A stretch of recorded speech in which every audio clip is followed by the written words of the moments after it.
The silence of an Arctic night shift had a peculiar quality, a vast, expectant hush that pressed in from the frozen wilderness beyond the triple-glazed windows of Nordvik Station. It was a silence I had come to appreciate, even crave, during my 6-month deployment. My name is Elias Thorne, and I was, at that time, a geophysicist, primarily responsible for monitoring the intricate network of seismic sensors and permafrost stability instruments that webbed out from our isolated research outpost on the Svalbard archipelago. It was my 3rd tour in such an environment, and I considered myself seasoned, immune to the tricks of isolation and perpetual twilight. I was wrong. Nordvik Station itself was a marvel of engineering, a cluster of interconnected modules designed to withstand the worst the Arctic could throw at it. The main hub housed our living quarters, the mess hall, and the recreational area, such as it was. Branching off this were the laboratories, geology, biology, atmospheric sciences. My domain was the monitoring room, a nerve center filled with softly glowing screens, the gentle hum of servers, and the rhythmic click of data recorders. We were a small crew, just 5 of us that winter.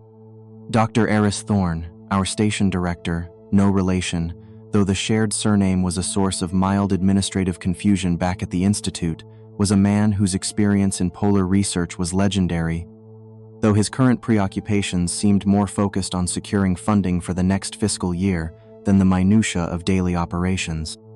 Dr. Lena Hansen was our lead biologist, sharp and intuitive, with a quiet passion for the extremophiles that thrived in this unforgiving land. Marcus Cole, universally known as Mac, was our engineer, a cheerful pragmatist who could fix anything from a stubborn generator to a faulty satellite dish with equal parts skill and grumbling. Anya Sharma, our communications officer, was the youngest of the team, whip-smart and our lifeline to the outside world, a task she performed with a dedication that belied her years. And then there was me, Elias, keeper of the Earth's subtle whispers. The initial weeks of the winter deployment had passed uneventfully, a rhythm of work, shared meals, and the quiet camaraderie forged in close quarters. The perpetual night had descended, painting the sky with the ethereal greens and violets of the aurora borealis, a breathtaking spectacle that never quite lost its magic. Even when viewed through the reinforced Lexan of my office window, my shifts were solitary affairs, a stretch of hours from midnight until 8 in the morning, when the station was at its quietest.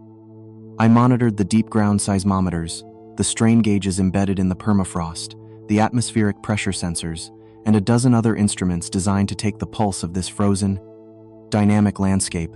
The Earth breathed, shifted, groaned under the immense pressure of ice and geological time, and it was my job to listen to those breaths. The first sign that something was amiss came 3 months into our deployment, during a particularly clear and frigid night.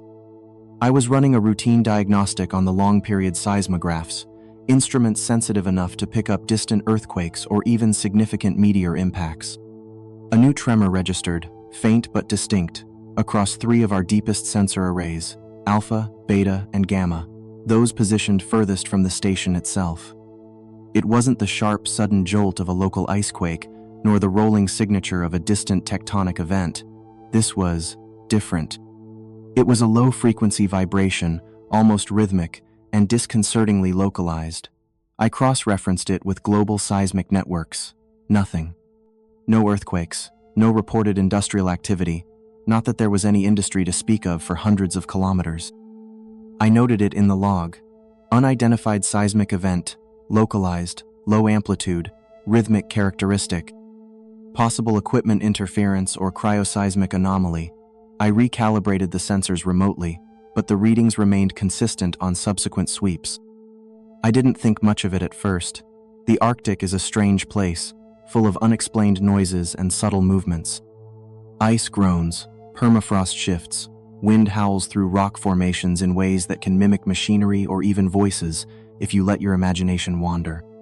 But this tremor, it had a focus, a point of origin that seemed to be deep beneath the surface, far below the permafrost layer.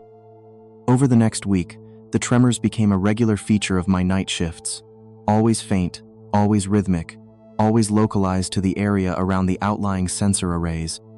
They would last for a few minutes, then fade, only to return an hour or 2 later.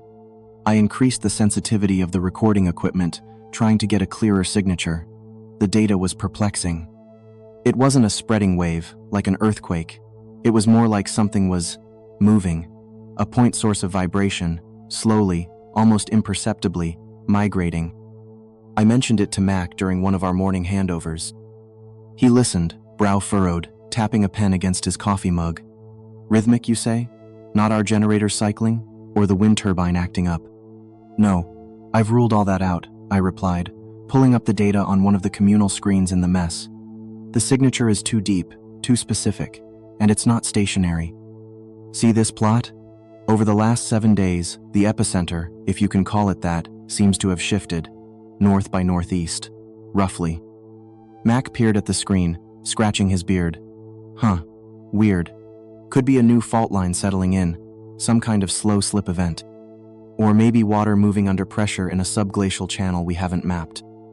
The ground up here does all sorts of strange things we don't fully understand. He agreed to run a full diagnostic on the sensors themselves when he next went out for routine maintenance. Just to be sure it wasn't an instrumental artifact. Probably just the ice groaning, Elias. This place plays tricks on you, especially on the night shift. I knew he was probably right, but a kernel of unease had planted itself in my mind. The sound, too, that was the other thing. In the deepest quiet of the monitoring room, when the station's own hum seemed to recede, I'd started to hear something else. A faint, intermittent scratching or scraping sound. It was almost subliminal, the kind of noise you dismiss as tinnitus or the building settling. But it seemed to emanate from below, from the very foundations of the station. I'd found myself pausing, holding my breath, trying to pinpoint it. It was always fleeting, gone before I could be sure I'd heard it at all. Dr. Thorne, when I briefly mentioned the persistent, unidentifiable tremors during a weekly science brief, waved it away with a characteristic air of academic impatience. Probably a deep cryosysmic phenomenon, Thorne. Interesting, perhaps, but unless it starts affecting data quality from the primary atmospheric sensors, I suggest you focus your efforts on the agreed research parameters. We have grant renewals to consider. His attention was already drifting back to the satellite uplink schedules for his upcoming remote conferences. He wasn't a bad man, Eris, just a man whose vision was often fixed on horizons far beyond the immediate confines of Nordvik. Lena Hansen, however, showed a flicker of interest. She'd been cataloging microbial life in permafrost cores, and her work often brushed against the more obscure geological and ecological aspects of the region. Rhythmic, you say? She'd ask later, catching me alone in the small station library. And moving? Slowly, I affirmed. But yes. She pursed her lips, a thoughtful expression on her face. There are old stories, you know. From the indigenous Sami and Nenets people, further south, but some of the folklore traveled with whalers and trappers. Tales of deep dwellers, or earth spirits, things that tunnel beneath the ice, usually dismissed as myth, of course, personifications of frost heave or ice quakes. Earth spirits, I repeated, trying to keep the skepticism from my voice. Lena was brilliant, but she had a romantic streak for the esoteric. Or, perhaps, she continued, a slight smile playing on her lips, misinterpreted encounters with uncatalogued subterranean fauna, giant ice worms maybe? She winked, and the moment of seriousness passed. We both knew the idea was fanciful. Still, her words lingered. The bet with Anya started a few days later. She'd come into the monitoring room with a flask of hot chocolate, a welcome ritual during my lonely shifts. I had the seismic data displayed on the main screen, the latest tremor just fading. Still chasing your ghost in the machine, Elias? She asked, her voice light. It's not a ghost, Anya. It's something real. I just don't know what it is yet. 10 credits says it's a particularly grumpy walrus stuck in an ice cave, she joked. Too deep for a walrus, and too rhythmic, I countered. I'm leaning towards a previously unclassified type of slow slip fault movement, possibly lubricated by meltwater at depth. Boring, she declared. My money's on a giant, undiscovered Arctic mole. A really, really big one, with a pickaxe. We laughed, and the tension that had been coiling in my gut eased a little. It was good to voice the strangeness, even in jest. But beneath the banter, the mystery of the tunneling persisted, a dissonant note in the otherwise predictable symphony of the polar night. The first truly undeniable incident occurred towards the end of that third month. I was archiving the night's data stream when a pronounced tremor shook the station. Not violent, but strong enough to rattle the instruments on my console and make the overhead lights flicker. My coffee cup skittered across the desk. Simultaneously, alarms blared from the power monitoring system. Mac's voice, thick with sleep, crackled over the station intercom a moment later. "Elias? What was that? We've got a power dip on main." "Significant tremor, Mac," I called back, already checking the seismographs.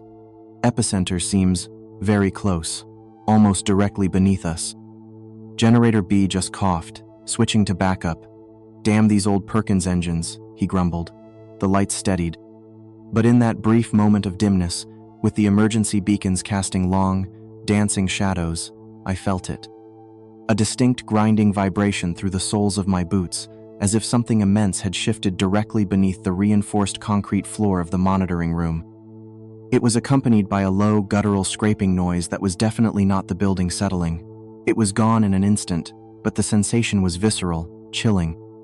The true turning point, the moment when vague unease solidified into genuine concern, came 2 nights later. Sensor Array Delta, one of our most crucial outlying installations responsible for deep permafrost temperature profiling, suddenly went dead. One moment it was transmitting perfectly, the next, its data stream vanished from my screens. A flat line. I ran diagnostics, pinged the array's local controller, nothing, just silence. And on the seismic log, recorded precisely 3 minutes before Delta went offline, was the now familiar signature, a localized, rhythmic tremor, stronger than before, its calculated origin point directly, undeniably, beneath Sensor Array Delta. This was no longer a curious anomaly, no longer a topic for lighthearted bets or academic dismissal. Something was happening out there in the frozen dark. Something was moving beneath the ice and snow, and it was now actively interfering with our research, with our station, and it was still moving. The plots indicated a slow, deliberate progression towards us. The following morning, a brittle gray dawn was attempting to assert itself over the horizon as I briefed Mac and Dr. Thorne. Anya and Lena were also present, a sense of shared concern palpable in the mess hall. "Delta Array is completely offline," I stated, pointing to the blank section on the main display. The telemetry cut out at 3:17. This was preceded by a significant seismic event, localized directly beneath it. The signature matches the pattern of rhythmic tremors I've been logging for weeks. Dr. Thorne frowned, his usual air of preoccupation replaced by a flicker of irritation. "Sheared cable? Animal damage? We've had Arctic foxes chew through wiring before." "Possible," Mac conceded, "but the seismic event is the kicker. If something big enough to cause that kind of tremor was messing with the array, it wasn't a fox." He looked at me. "We'll need to go out and take a look. Can't afford to lose Delta's data stream for long." Eris Thorne hesitated. "There's a weather system moving in. Low pressure, heavy snow predicted by late afternoon. I don't want a team caught out if it hits early." "We can be in and out in 4 hours in the tracked vehicle, Doc," Mac assured him. "If we leave now, we'll beat the worst of it." "Elias should come. He knows the sensor configurations best and can pinpoint the likely failure point from the telemetry logs before it cut out."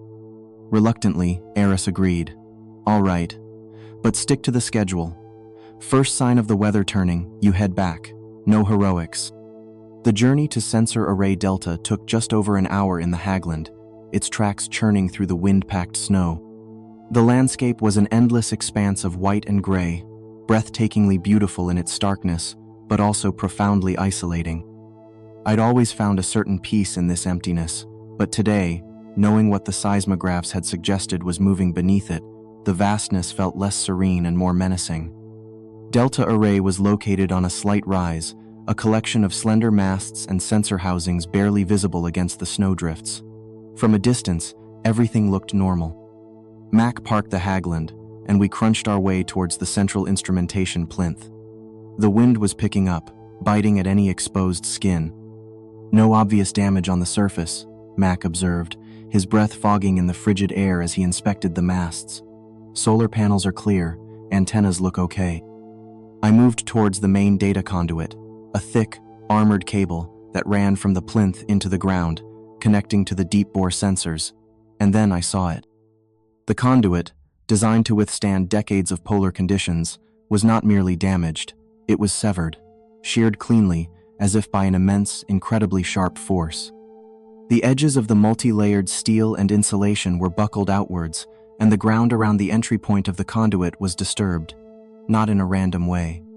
There was a distinct, almost perfectly circular depression in the snow, about a meter in diameter, as if something had pushed upwards from beneath with colossal pressure, then retracted. There were no tracks leading to or from the depression, no sign of any animal or vehicle, just that clean shear and the strange, concave hollow. "Holy Mother," Mac breathed, crouching beside me. "What in God's name could do that?" He ran a gloved hand over the sheared metal. "It's like it was cut with a giant pair of bolt cutters, but from below." He pointed to a smear of something dark and viscous on the exposed copper wiring, already freezing solid in the biting wind. "What is that? Some kind of grease?" It didn't look like any mechanical lubricant I'd ever seen. It was more organic, almost like congealed blood, but darker, with an oily sheen. I took a sterile sample kit from my pack and carefully scraped some of it into a vial for Lena to analyze. The air here felt different, colder than the ambient temperature, and there was a faint, unusual odor, something metallic, like ozone, mixed with a damp, earthy smell. As Mac worked to see if any part of the surface instrumentation could be salvaged or bypassed, the weather began to turn with alarming speed. The sky, which had been a high, flat gray, descended like a suffocating blanket. Snow began to fall, thick and driven by a rising wind that shrieked around the sensor masts. Visibility dropped to a few meters. "That's it, Elias," Mac shouted over the wind. "Storm's hitting hard. We need to get back to the Hagland now." We scrambled back to the vehicle, the wind trying to tear us from our feet. Inside the relative quiet of the cabin, Mac tried the radio. "Nordvik Base, this is Delta Team. Do you copy?" "Static." He tried again, switching frequencies. Nothing but the hiss and crackle of atmospheric interference, amplified by the storm. "Comms are out," he said grimly. "This storm is playing hell with the ionosphere."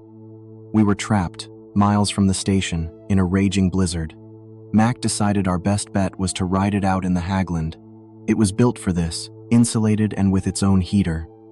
But as the hours crept by and the storm howled outside like a banshee, another sound began to intrude.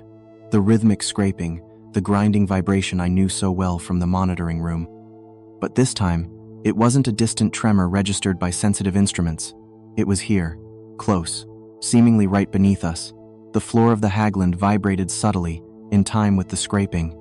We looked at each other, the unspoken question hanging in the air. "Ice pressure?" Mac muttered, though his voice lacked conviction. "Or just the wind buffeting us around?" But we both knew it was neither. Then, amidst a particularly violent gust of wind that shook the entire vehicle, something heavy and solid bumped against the rear hatch of the Hagland. A deliberate, forceful impact, not the random slap of wind-driven snow. We froze. Mac grabbed the heavy-duty flashlight, his knuckles white.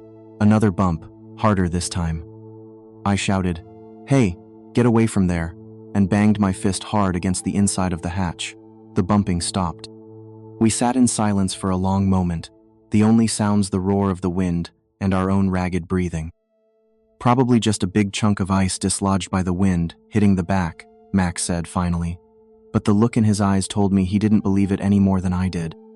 We didn't sleep much that night, starting at every creak of the vehicle, every fresh blast of the storm, imagining what might be moving unseen in the white chaos outside, or worse, beneath. When the storm finally began to abate hours later, revealing a world scoured and reshaped by wind and snow, we dug the Hagland out and started the tense journey back to Nordvik. The silence from the radio was unnerving. As we crested the final rise and the station lights came into view, a profound sense of relief washed over me, quickly followed by renewed anxiety. Anya met us at the main airlock, her face pale and drawn. "Thank God you're back," she exclaimed. "Comms have been completely down for nearly 12 hours, not just your link, the main satellite uplink, everything. Dead silence." The news hit hard. We weren't just cut off from Mac and me, the entire station was isolated. The rhythmic tremors I'd been tracking now felt less like a geological curiosity and more like a calculated advance. That night, The faint scratching sounds beneath the station floor were more pronounced, and not just in my monitoring room. Lena reported hearing them in her lab, Mac in his workshop. Sleep became a precious, elusive commodity, punctuated by the unsettling feeling of something stirring in the frozen earth beneath our feet. Lena, her scientific curiosity now thoroughly piqued by the strange slime from the sheared conduit and my increasingly detailed seismic logs, began to delve deeper into the obscure archives she could access locally. She cross-referenced geological surveys with historical records of the region, even pulling up digitized copies of old whaling journals and missionary diaries stored on the Institute's servers before the comms went down. She found scattered, cryptic references to ground disturbances in this specific sector of Svalbard, unexplained disappearances of trappers and early explorers, and chilling local legends from the few indigenous peoples who had ever ventured this far north. Tales of the burrowers, deep dwellers, or those who walk beneath the ice. Most were dismissed by official reports as misinterpretations of natural phenomena, permafrost collapse, glacial calving, severe weather. But a pattern was emerging, a faint but persistent thread of strangeness associated with this remote patch of Arctic wilderness. The following days saw a grim escalation. One by one, other outlying sensor arrays began to fail. First Gamma, then Epsilon, then the atmospheric monitoring station at Site Beta. Each failure was preceded by the same telltale seismic signature, a localized, rhythmic tremor, moving methodically, like an unseen tunneler systematically dismantling our eyes and ears on the landscape. The pattern was undeniable now. Whatever was down there, it was intelligent, or at least operating with a clear, discernible purpose, and its path was converging on the central hub of Nordvik Station. The first hint of something far more disturbing than mere physical destruction came from Anya. She had been working tirelessly in the comms room, a cramped space filled with racks of electronic equipment, trying to bypass the damaged main satellite dish and coax even a flicker of life from the backup systems. She was alone, frustration mounting, the silence of the dead channels pressing in on her. Suddenly, through a burst of static on a supposedly inert high-frequency band she was trying to boost, she heard a voice. It was faint, distorted, but she swore it whispered her name. And then, more clearly, Anya, it's Mom. I miss you, baby. Anya's mother had died of cancer 5 years prior.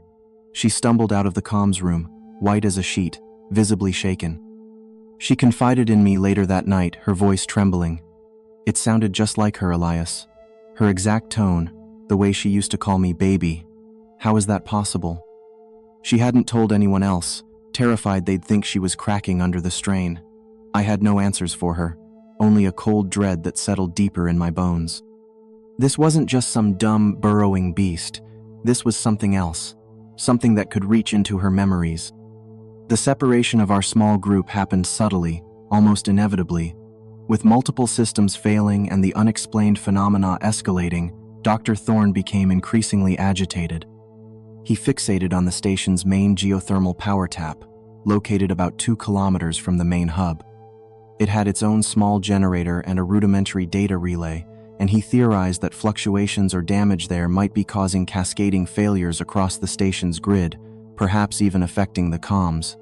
Mac, he announced one morning, his voice tight with stress. I need you to come with me to the geothermal plant. We need to ensure its integrity. If we lose main power out here, with this interference, we're done. I argued against splitting the team, against anyone going out with the ground so unstable, and the source of the disturbances unknown. But Eris was resolute, his authority reasserting itself in the face of crisis. We need to eliminate variables, Thorne. This is a logical diagnostic step. Mac, ever the pragmatist, shrugged. Someone's got to check it, Elias. And if the old man wants to get his boots dirty, who am I to argue? They left in the second, smaller tracked vehicle, promising radio check-ins every hour. Lena, Anya, and I remained at the main station, a skeleton crew in a facility that suddenly felt vast and vulnerable. The first hourly check-in from Eris and Mac came through, weak but clear. They had reached the geothermal plant. The second check-in, an hour later, was just static. Then, silence. Complete and utter silence. The faint hope that they might restore some semblance of external communication, or at least identify a mundane cause for our woes, died with that silence. We were 3, now, and the scratching beneath our feet seemed to be getting louder. The silence from Dr. Thorne and Mac stretched from hours into a full day. The weather had remained relatively clear after their departure, removing the easy excuse of another sudden storm cutting off communications. A gnawing dread began to consume me. They were experienced, capable. For them to simply vanish without a trace, so close to the station, was unthinkable, unless the unthinkable was already happening. "We have to check the sublevels," I said to Lena, the words tasting like ash in my mouth. Mac mentioned some old utility tunnels when he was trying to trace that power drain last month. He said some of them run quite deep, near the geothermal sump. Lena, her face etched with worry, but her eyes determined, nodded. "If those tremors are as localized as your readings suggest, and if they're capable of shearing through reinforced conduits from below, then the station's foundations might be compromised. We need to know what we're dealing with." Anya, though visibly terrified by her experience in the comms room and the disappearance of Eris and Mac, refused to be left alone. She would monitor the surface-level sensors and try, however futilely, to raise someone on any frequency. Armed with powerful flashlights, a portable seismic detector, and a pry bar Mac kept for stubborn access panels, Lena and I descended into the station's underbelly. Access was via a heavy steel hatch in the floor of the main engineering workshop, a space usually reserved for Mac's clanking and swearing. The air that billowed up as I heaved the hatch open was cold, damp, and carried a peculiar metallic tang, similar to what I'd smelled at Sensor Array Delta, but stronger here, mixed with the scent of wet concrete and something else, something loamy, like freshly turned earth, but with an undercurrent of decay that made my stomach clench. The utility tunnels were cramped, a maze of pipes, conduits, and humming machinery. Emergency lights cast pools of stark, yellowish illumination, barely pushing back the oppressive darkness. We moved cautiously, our footsteps echoing unnaturally in the confined space. The seismic detector in my hand pulsed erratically, its needle twitching towards the higher end of its scale more frequently than I liked. The scratching sounds were louder here, more defined. Not just a vague noise, but the distinct rasp of something hard and rough being dragged across stone or through compacted earth. We found it in a secondary passage, one that led towards the older, now mostly unused, geothermal sump. A section of the thick concrete floor, at least 30 centimeters deep, was buckled upwards, a series of jagged cracks radiating out from a central bulge. It looked as if immense pressure had been exerted from directly beneath. The air here was thick with that strange, ozonic, earthy rot smell. "This wasn't like this yesterday," Lena whispered, her voice barely audible above the hum of a nearby transformer. Mac would have logged any structural damage this significant. As she spoke, we heard it. Not a distant tremor, not a faint scratching. This was close. A heavy, dragging, slithering sound, accompanied by the grating of rock on rock, emanating from what sounded like a parallel tunnel or cavity just beyond the far wall of the passage we were in. An old, uncharted section, according to the station blueprints Mac had shown me once, marked only as unstable substrate, access sealed.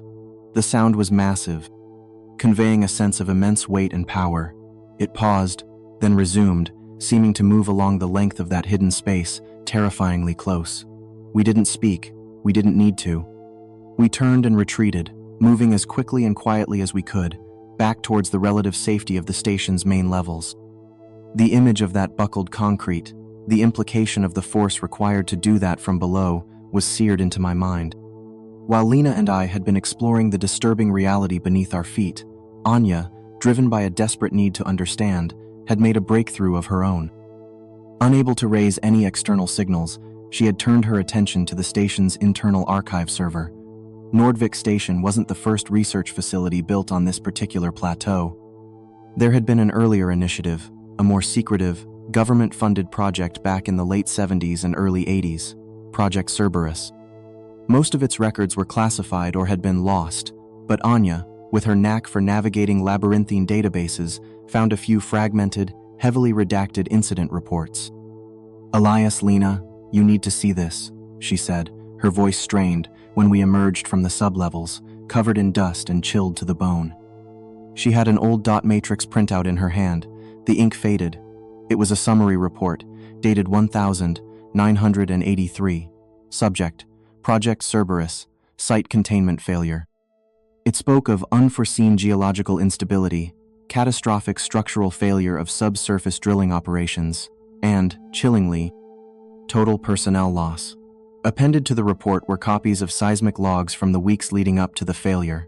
The signatures, the rhythmic pulses, the slow migration of the disturbance source, they were virtually identical to what I had been recording for the past month.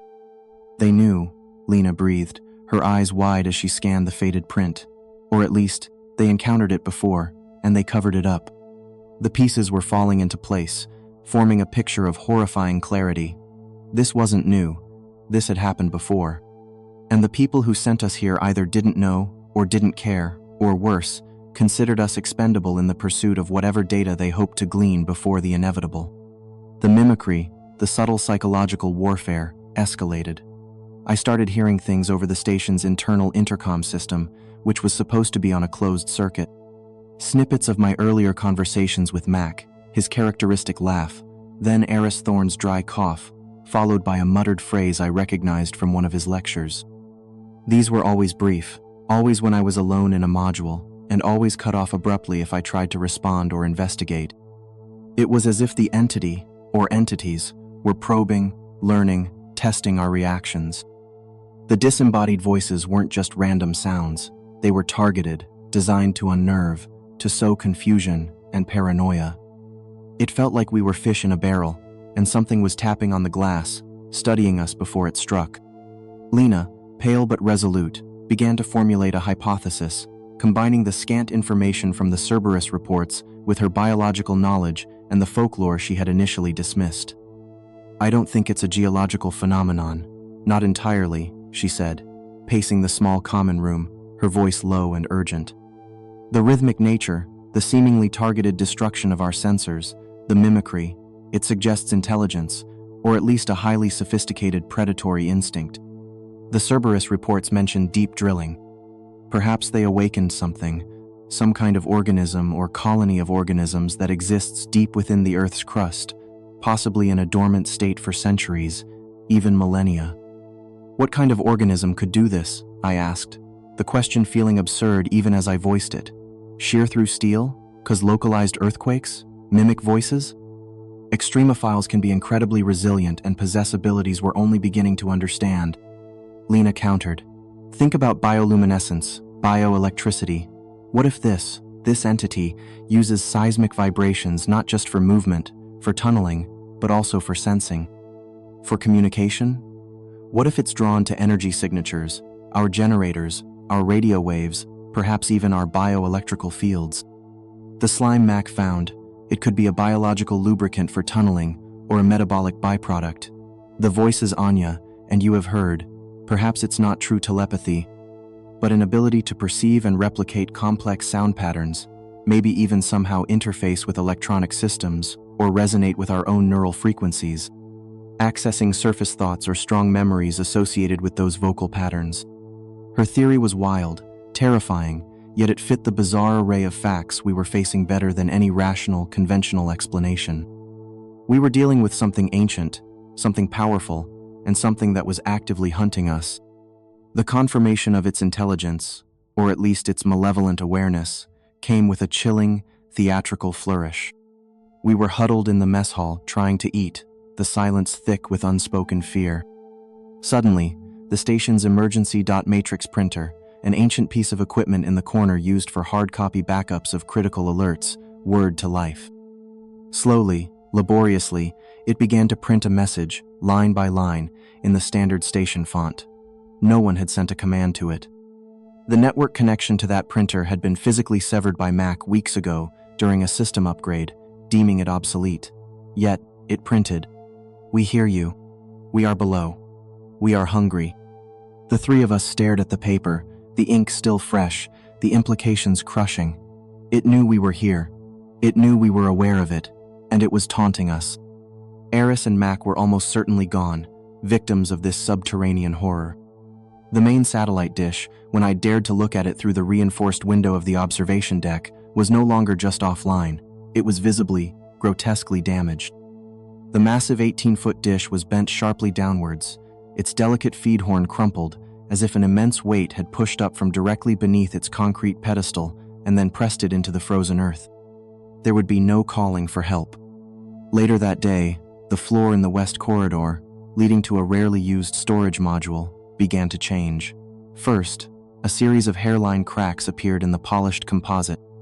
Then, with a sound like tearing canvas, the cracks widened, and the central section of the corridor floor visibly bulged upwards, the tiles popping loose. The scraping sounds were no longer faint or intermittent. They were loud, continuous, directly beneath that section of the building. We dragged heavy equipment lockers in front of the corridor entrances, sealing it off, a pathetically inadequate barrier against the forces we now knew were at play. Anya's earlier experience with the voice of her deceased mother took on a new, horrifying dimension.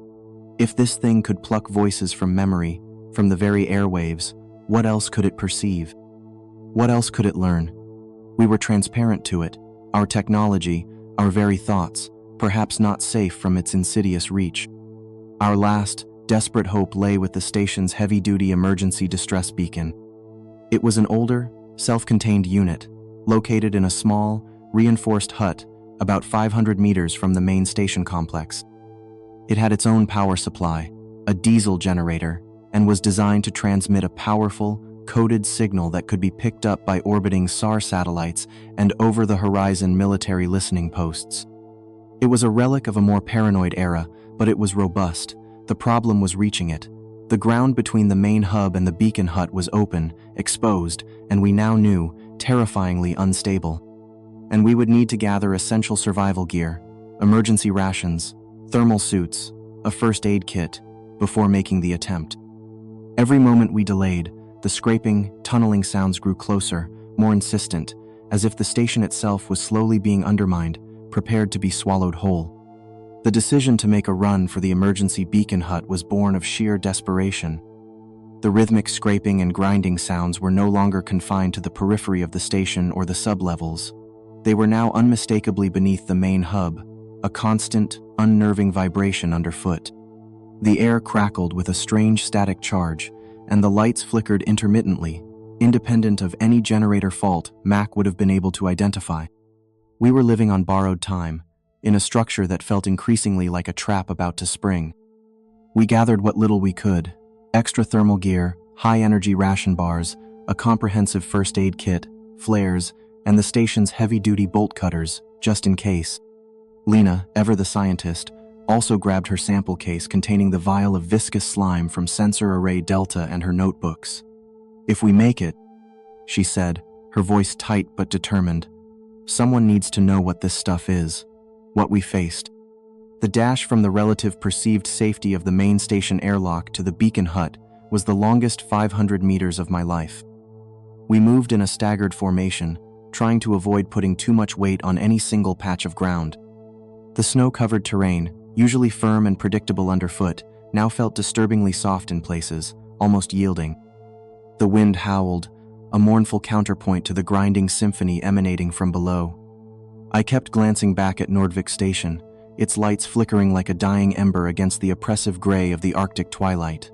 It looked like a mausoleum waiting for its final occupants. We were halfway across the open expanse, a flat, snow-swept field between the main lab block and the standalone beacon structure, when the ground beneath Anya seemed to sag. She cried out, a sharp, terrified sound, and stumbled. Before Lena or I could react, a fissure, dark and jagged, tore open in the snow directly at her feet. It wasn't a gradual collapse, it was a violent, instantaneous rupture. From the darkness of that sudden chasm, something immense and horrifyingly fast erupted. I caught only a fleeting impression, a pale, segmented limb, glistening with the same dark slime we'd found at Delta, impossibly strong, impossibly quick. It coiled around Anya's torso, and with a sound like wet canvas ripping, she was pulled down. Her scream was a knife in the Arctic air, cut brutally short. The snow and ice around the fissure convulsed, then settled, leaving only a gaping, rapidly collapsing hole that steamed faintly in the frigid air. There was no time for grief, no time for horror to fully register beyond a primal, sickening lurch in my gut.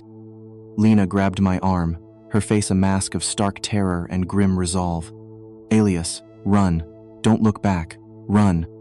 We ran, stumbling, falling, picking ourselves up, driven by sheer animal panic. The beacon hut, a small, squat concrete structure, seemed miles away. Behind us, I didn't dare look, but I could hear the shifting, sucking sounds of the disturbed earth, as if the very ground was hungry. We reached the beacon hut, slamming the heavy, insulated door shut and throwing the bolts. The small structure was brutally functional, a single room containing the beacon transmitter, a bank of batteries, and a diesel generator. It was freezing cold inside. I fumbled for the light switch. Nothing. The power conduit from the main station, which was supposed to keep the batteries charged and the interior heated, was clearly dead. The generator, Lena gasped, her breath misting heavily. We need to get it started. It has its own fuel tank. As I located the generator's manual start crank, a voice from just outside the hut made me freeze.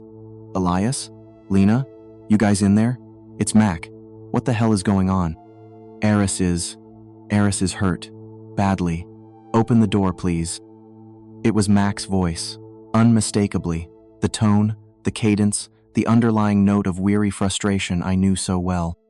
Lena, her face illuminated by the thin beam of her flashlight, moved towards the door, her expression a mixture of disbelief and desperate hope. Mac, is that really you?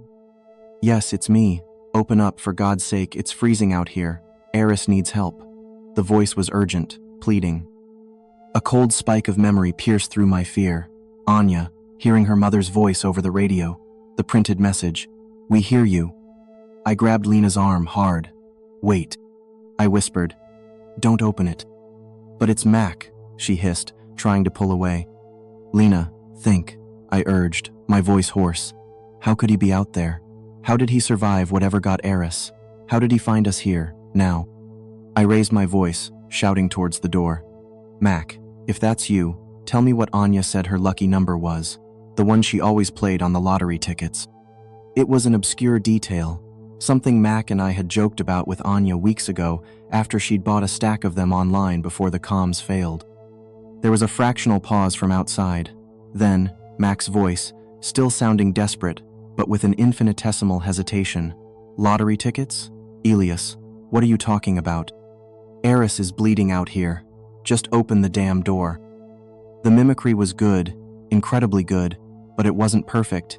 It didn't have the specific, trivial memory. It was improvising. "It's not him, Lena," I said, my heart sinking like a stone. The deception, having failed, was immediately abandoned. The pleading voice outside vanished, replaced by a return of the terrifying sounds we had fled. The scraping, the grinding, the tunneling, but now it was concentrated, surrounding our tiny refuge. The concrete floor beneath our feet began to vibrate, then to tremble violently. Cracks spiderwebbed across its surface. Lena looked at me, her eyes wide in the dim light, but her expression was one of horrifying, sudden clarity. She shoved me towards the beacon transmitter console. "Get it active, Elias. Warn them. Send the signal. I'll buy you some time." Before I could protest, she grabbed the flare gun we'd brought and a heavy spanner from the generator's toolkit. "Lena, no. Go," she screamed, her voice raw. "Someone has to make it mean something." With a deafening roar, a section of the hut's floor directly in front of the door erupted upwards in a shower of concrete and frozen earth. In the swirling dust and debris, illuminated by the emergency lamp I'd managed to switch on, I got my first, horrifying, partial glimpse of our pursuers. Not a single creature, but a writhing knot of them, or perhaps parts of a larger, colonial organism. They were immense, pale, segmented bodies, like colossal, armored annelids, glistening with that foul, dark slime. Eyeless, chitinous, their multiple limbs or pseudopods moved with terrifying speed and coordinated power, digging, tearing, propelling their bulk upwards. Patches on their pale flesh pulsed with a faint, sickly bioluminescence, the air filled with an overwhelming stench of ozone, decay, and something else, something acrid and alien. Lena didn't hesitate. She fired the flare gun directly into the breach, into the writhing mass. The flare ignited with a whoosh, and to my shock, it seemed to catch on the slime, or perhaps some gaseous emission from the creatures.